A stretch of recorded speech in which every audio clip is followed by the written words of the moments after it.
ওখানে গিয়া আল্লাহর পাগল হওয়ার একটা সাজ দেওয়া যায় সুন্দরভাবে।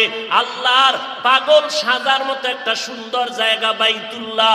ওখানে গিয়া পাগলের মতো চতুর্পার্শ্বে দৌড়ায় আর তালাশ করে, ও আল্লাহ আমি তোমার পাগল, আমি তোমার আশেক, আমি টাকার আশেক না, টাকা লাথি মেরে আসছি তোমার ঘরে। তুমি বলছো সাদা কাফনের কাপড় পরতে, আমার লুঙ্গি, আমার পাজামা, আমার গায়ের জামা ফালাইয়া আমি তোমার পাগল হইয়া তোমাকে পাওয়ার জন্য তোমার হুকুম মতো মাথার টুপি খুলে ফেলেছি। আমি তো এই বাইতুল্লাহ না আসলে আমি ঘুমের ঘরেও আমি যাইয়া বিছানায় টুপি মাথায় নিয়ে ঘুমাই, কারণ আমার নবীর সুন্নাত। আমি জামা খুলি না, খালি গায়ে নামি না। কিন্তু মালিক তোমার মোহাব্বতের পাগল হইয়া বাইতুল্লাহর কিনারায় আসছি।